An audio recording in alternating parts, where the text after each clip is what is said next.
something you can practice here and for the rest of your life is to perceive things, look and listen, sometimes even smell or touch or taste, without any mental label.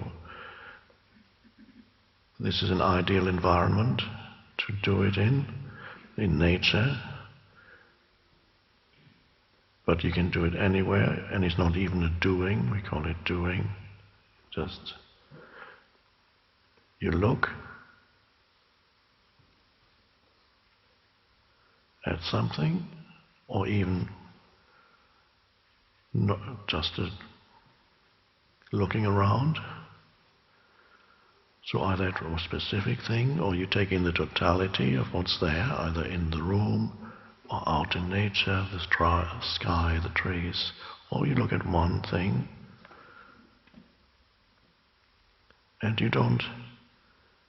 you're still while you look.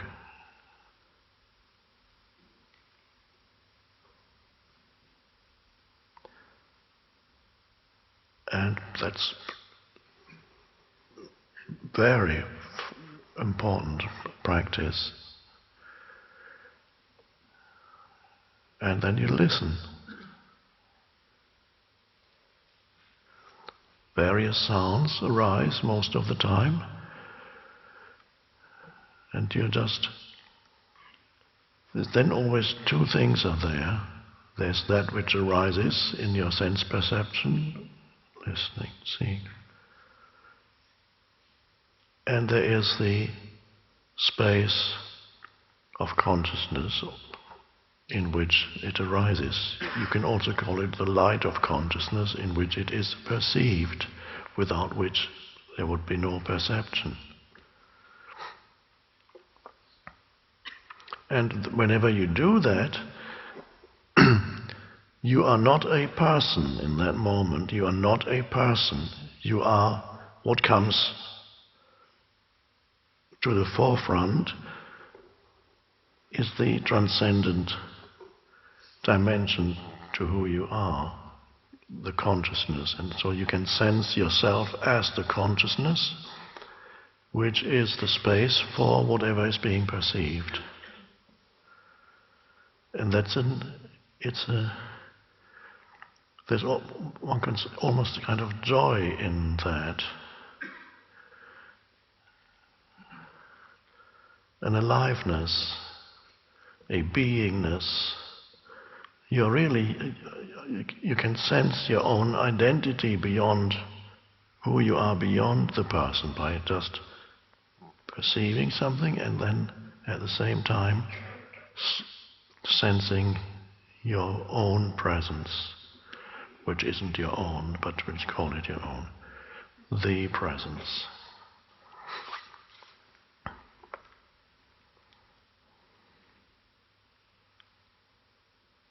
And that is a passive thing, it seems, seemingly. It's a taking in what's there. The next step is to practice being in that transcendent state of consciousness while things are going on around you, more challenging.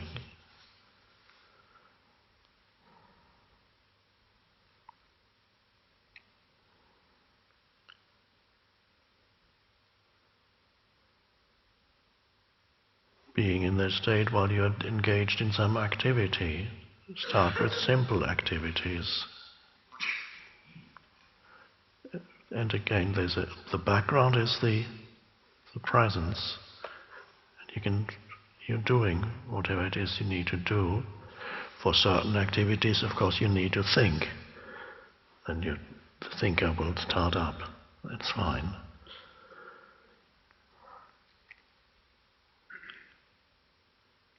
when you speak, there's thinking, but you can, if you are, while you speak, you can still be connected to the transcendent. Then you don't speak from the level of the personality, then you speak from the more intelligent level of consciousness, the unconditioned consciousness. Very different kind of speaking. When you speak from the personality, whatever you say is colored and determined by the conditioning of your mind as the person. There's another way of speaking, even if it's a simple conversation. You're speaking from a truer, deeper level of who you are. And those words have a certain quality. You might not be saying necessarily anything significant, but those words have a certain aliveness and quality that is different from what comes from the personality level.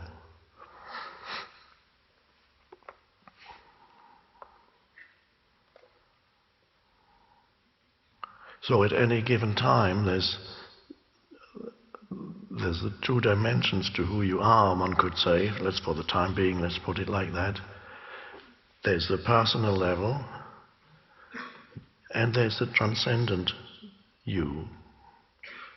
And usually the transcendent in your normal daily life will be in the background. If you can sense that in the background, then you can deal with the stuff you need to deal with in the foreground of your life. Do this and this and this. Even thinking is in the foreground of your life. I have to think about this. And yet, at the same time, you sense yourself as the presence. So that's the depth within you. There's a stillness. There can be a stillness even while you're speaking. There's a stillness in the background. And when you've come to the end of a sentence, you might notice, there's a gap, and you're not thinking between the end of one sentence and the beginning of a new sentence.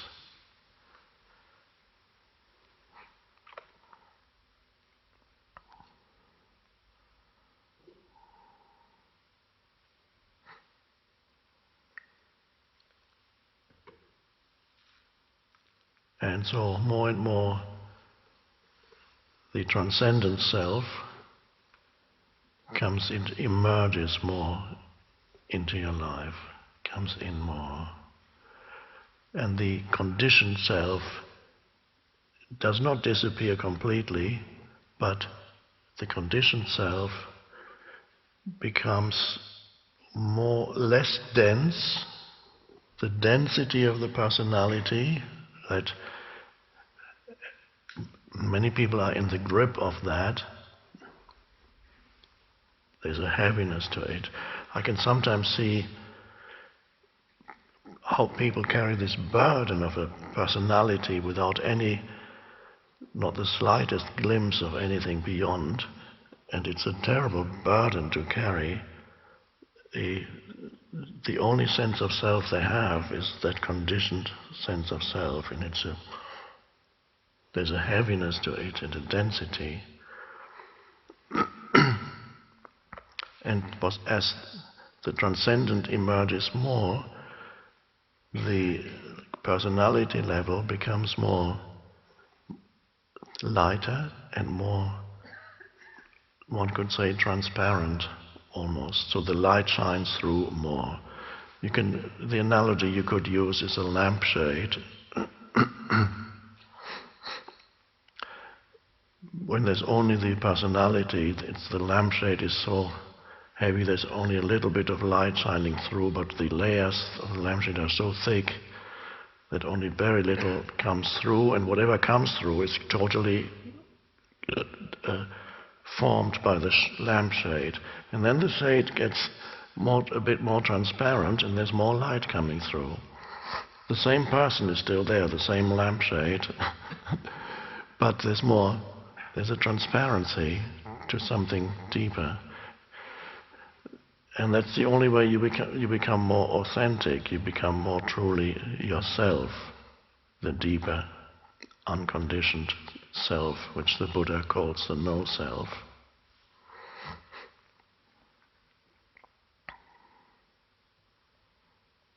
And if in spiritual terminology you could call Buddha nature is arising, Christ consciousness is arising, whatever you want to call it.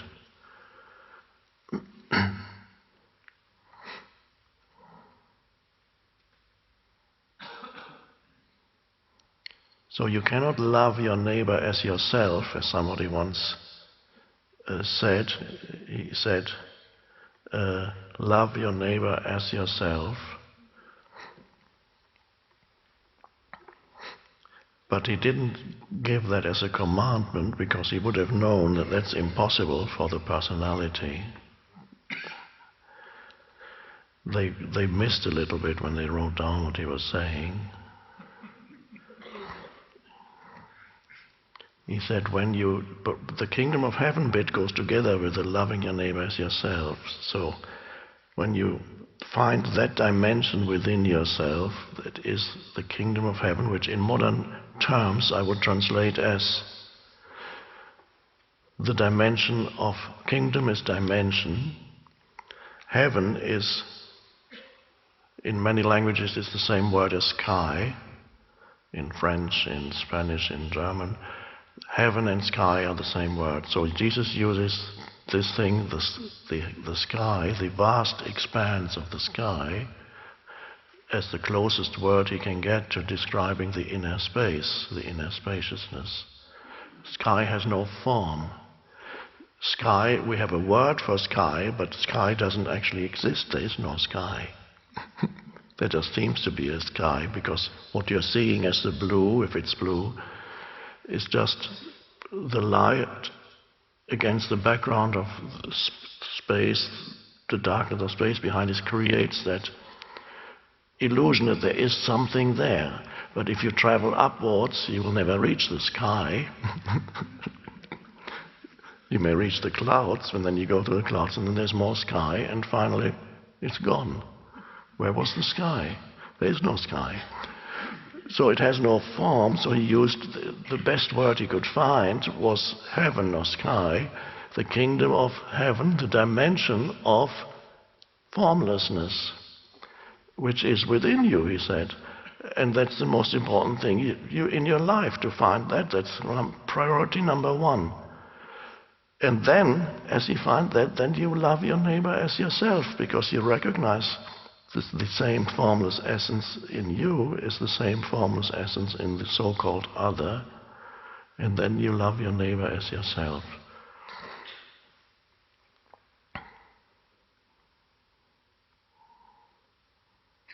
But no matter how hard you try, you can't real empathy, real loving kindness, real benevolence, real goodwill towards another.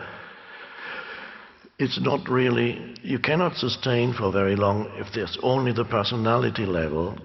You have a resemblance of that, but it's usually the ego playing a particular role.